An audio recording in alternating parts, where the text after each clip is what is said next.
नमस्कार and welcome you to world affairs. मैं हूं Prashant Dhawan. Now recent India में एक कंट्रोवर्सी ये हो गई थी कि एक पॉलिटिशियन नवजोत सिंह सिद्धू ने ये कह दिया कि पाकिस्तान के प्राइम मिनिस्टर इनके भाई हैं।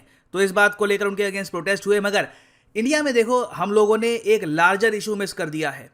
पाकिस्तान में आज के समय बहुत ही ज़्यादा बड़े स्केल पर प्रोटेस्ट हो रहे हैं इन ग्वादर अगेंस्ट चाइना, और इसको मीडिया एक्सटेंसिवली कवर कर रहा है, प्रिंट मीडिया, मगर बाकी जगह इस पर हम इतनी बातचीत कर नहीं रहे।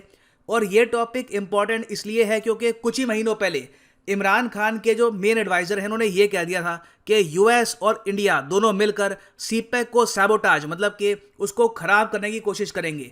अभी यहाँ पे आप देख पाओगे, ये आपके सामने फुटेज है।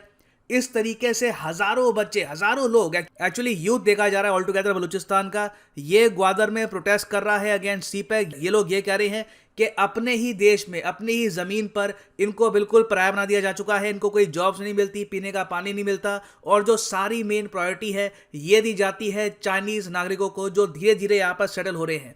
तो खैर, यहाँ पर आप देख पाओगे, इस पर आर्टिकल है, protest erupt in Pakistan Gwadar amid growing backlash against CPEC. बहुत से आर्टिकल्स इस पे पब्लिश हुए हैं। और ऐसा नहीं है कि सिर्फ इंडियन प्रिंट मीडिया ही इसको कवर कर रहा है, इवन पाकिस्तानी मीडिया भी यहाँ पर कह रहा है कि जो ये प्रोटेस्ट है ग्वादर में, इसके बारे में पाकिस्तान को सोचना होगा, नहीं तो इन द फ्यूचर सीपेक को कंप्लीट करने में हो सकता है कि इनको काफ़ी प्रॉब्लम आए। नाउ यहाँ पे आपका एक बहुत ही बेसिक क्वेश्चन आएगा कि मगर ग्वादर के लोग प्रोटेस्ट करेंगे क्यों? I mean, Gwadar Balochistan province का पार्ट है। बलूचिस्तान प्रोविंस वैसे आप अगर देखें तो पाकिस्तान का सबसे ज़्यादा गरीब प्रोविंस है। साइज में ऑब्वियसली बहुत ज़रा बड़ा है, मगर यहाँ पर सरकार ना के बराबर खर्चती है स्कूल्स पर, टॉयलेट्स पर और फैसिलिटीज़ पर। तो ग्वादर के डेवलप होने से तो इनको उम्मीद ये होगी कि जॉब्स आएंगी, यहाँ पर ओवरऑल तरक्की होगी। तो ये लोग प्रोटेस्ट क्यों कर रहे हैं ग्वादर पोर्ट के अगेंस्ट? वेल, रीज़न यहाँ पे बहुत ही सिंपल है। यहाँ के लोगों को अपनी कोई भी डेवलपमेंट नहीं होती हुई दिख रही बिकॉज ऑफ सीपेक। अभी तक आप अगर देखो तो पाकिस्तान की जो टोटल जीडीपी है इन नॉमिनल टर्म्स, ये 300 बिलियन डॉलर्स के आसपास है, और इस अमाउंट में बलूचिस्तान की कंट्रीब्यूशन है एक बहुत ही ज्यादा मिनिमल 8.8 बिलियन डॉलर्स। इससे आप समझ सकते हैं कि क्या इंडस्ट्री होती होगी यहाँ पर, कितनी जॉब्स होती होंगी। इसको आप अगर कंपेयर करोगे पाकिस्तान के पंजाब प्रोविंस से, तो इन लोगों का कंट्रीब्यूशन है पाकिस्तान की टोटल जीडीपी में 160 बिलियन डॉलर्स का। लोग गलत नहीं कहते कि पाकिस्तान की जीडीपी इकोनॉमी बेसिकली इनके पंजाब प्रोविंस में ही है। बाकी प्रोविंसेस आप कह लीजिए जबरदस्ती बस पार्ट बने हुए हैं इस कंट्री का, इवन दो वहां के लोग चाहते हैं फ्रीडम। और सीपेक को लेकर जो फ्रस्ट्रेशन है ग्वादर के लोकल लोगों की, जो कई सदियों से यहाँ पर रह रहे हैं, वो बहुत ज्यादा स्ट्रांग हो गई थी 2017 में, जब पाकिस्तान की सरकार ने अपने पार्लियामेंट में ये बताया लोगों को कि ग्वादर से जो भी इनकम आएगी, क्योंकि देखो आप यहाँ पे एज्यूम करके ये चल सकते हैं कि ठीक है, ग्वादर पोर्ट एक बार बन जाएगा, यहाँ पर शिप्स आया करेंगी, शिप्स यहाँ पर इस पोर्ट को यूज़ करेगी, तो वो लोग पेमेंट करेगी यहाँ पर, और उस पेमेंट को यूज़ किया जाएगा आसपास के एरिया की डेवलपमेंट पे। मगर ये रियलिटी नहीं है। पाकिस्तान की सरकार ये बात कैटेगोरिकली अपने लोगों को बता चुकी है कि 91% जो प्रॉफिट है ग्वादर पोर्ट का, ये लेकर जाएगा चाइना अपने पास। इस पर आप देख पाएंगे, आर्टिकल है, आपको बस सर्च करना है, कभी आपको खुद भी इस पर अगर मान लो रिसर्च करनी है, बस सर्च कर लेना ग्वादर 91% प्रॉफिट। इस पर आपको बहुत से आर्टिकल्स मिल जाएंगे। तो आप कह लीजिए ग्वादर से जो भी कमाई होगी ये चाइना की सरकारी कंपनी अपनी जेब में डालेगी। इस कमाई का बहुत ही ज्यादा कम परसेंटेज जो ग्वादर के लोग हैं उनकी डेवलपमेंट में खर्चा जाएगा। तो इस 9% से ज्यादा एरिया ये लोग डेवलप कर नहीं पाएंगे। अब हालांकि मैं ये बता दूं कि जो ये 91% वाली क्लॉज है, ये हमेशा के लिए नहीं है, ये 40 सालों के लिए है।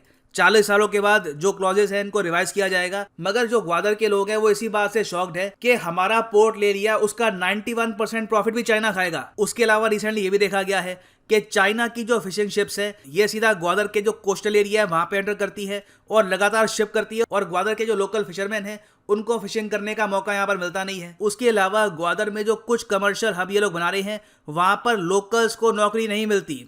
ऐसा नहीं है कि ग्वादर के लोकल्स को यहाँ पर ये लोग हायर करते हैं, उल्टा आप अगर देखोगे तो ग्वादर के लोकल्स को ऑल टुगेदर सारे प्रोजेक्ट से दूर रखते हैं। और बीच में तो इन प्रोजेक्ट्स के आसपास फेंसिंग भी कर दी गई थी कि ग्वादर के लोकल लोग जो हैं यहाँ पर कंस्ट्रक्शन के आसपास भी ना आ पाएं, ये लोग अपना अलग जो अपनी लाइफ है ये बिताते रहें। और यहाँ पर प्राइमरली काम करते हैं पंजाब प्रोविंस के लोग, चाइना के लोग। तो एक तरीके से आप कह सकते हैं ग्वादर के लोग फील कर रहे थे कि एज इफ ये लोग स्ट्रेंजर्स बन चुके हैं अपनी ही जमीन पे ऑल टुगेदर इनको महसूस कराया जा रहा है कि ये बेसिकली अब एक कॉलोनी का पार्ट है ना। हालांकि मैं ये ऐड कर दूं कि रिसेंटली बलूचिस्तान के कोर्ट ने पाकिस्तान की सरकार को ये कहा कि जो तुम ये फेंसिंग कर रहे हो ग्वादर प्रोजेक्ट के आसपास, इसको रोक दो, मगर इस पर काम धीरे धीरे इन्होंने वापस स्टार्ट कर दिया है। और इसका रीजन ये है कि चाइनीज वर्कर जो यहाँ पर काम कर रहे हैं, पाकिस्तानी सरकार चाहती है इनकी अटमोस्ट सेफ्टी। पाकिस्तानी सरकार को यह लगता है कि बलूचिस्तान के जो लोग हैं, स्पेशली ग्वादर के आसपास के लोग, ये लोग बलूचिस्तान लिबरेशन आर्मी के साथ अलाइंड हैं, उनके साथ जुड़े हुए हैं और ये लोग ग्वादर को बचा सकते हैं नुकसान। इसलिए ऑल टुगेदर लोकल्स को बिल्कुल ही अलग कर दिया गया है सारे प्रोजेक्ट से। तो इस वजह से अब हम देख रहे हैं कि ऑल टुगेदर ग्वादर में प्रोटेस्ट बढ़ता जा रहा है, क्योंकि देखो जो लोकल पॉपुलेशन है यहाँ पर, अनलेस पाकिस्तान और चाइना मिलकर इनको खदेड़ नहीं देते अपने जमीन से, ये लोग प्रोटेस्ट करते रहेंगे। और लग रहा है कि फ्यूचर में पाकिस्तान कुछ हद तक ऐसा ही करने वाला है। रिसेंटली जो पाकिस्तान के प्राइम मिनिस्टर के एडवाइजर उनकी जो स्टेटमेंट थी, ये बहुत ज्यादा मैटर करती है।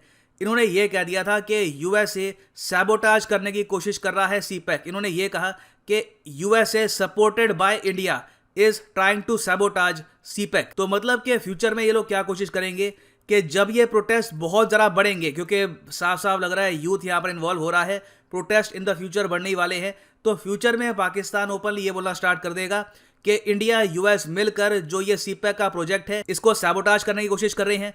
और ये बोलकर इनको एक तरीके से बहाना मिल जाएगा यहाँ की लोकल पॉपुलेशन को कहीं और बसाने का फोर्सफुली। जो मॉडल चाइना यूज करता है काफी बार अपने देश में कि कहीं पर सरकार अगर कुछ बनाना चाहे और उसके अगेंस्ट प्रोटेस्ट होता है तो सीधा जो वहां पर प्रोटेस्टर्स हैं उनको रिलोकेट ये लोग कर देते हैं।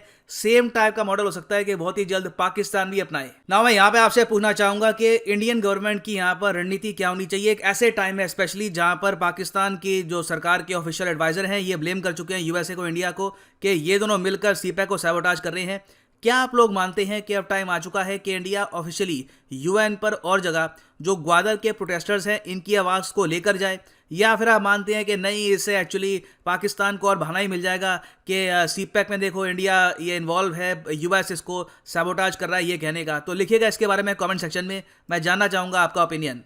और फाइनली यहाँ पर मैं ये भी ऐड कर दूं कि लाइफ में अगर आप एक बार प्रॉपरली प्रिपेयर करना चाहते हैं for UPSC examination, comment section में जाओ, यहाँ पे आपको मिलेगा ये कॉम्बो लिंक। इस लिंक पे क्लिक करके आप परचेज कर सकते हैं ये यूनिक कॉम्बो पैकेज, जिसके अंदर आप यूपीएससी प्रीलिम्स, मेंस और ऑप्शनल जो भी आपकी चॉइस का हो, हिस्ट्री, पॉलिटिकल साइंस, ज्योग्राफी, इनके कोर्सेज परचेज कर सकते हैं। ये कोर्सेज आप अगर अलग अलग परचेज करोगे ऑन unacademy.com तो आपको यहाँ पर एक्स्ट्रा पे करना होगा अराउंड 15,000 रुपीज़। तो पहले तो यहाँ पे आपकी सेविंग होती है, उसके ऊपर एडिशनल आपकी सेविंग होगी अगर आप यूज करते हैं promo code PD10। The prices will just fall even more, so use the code PD10 and save your hard earned money. So इसी नोट के साथ ये है वीडियो का अंत। Thank you for listening and as always God bless you all.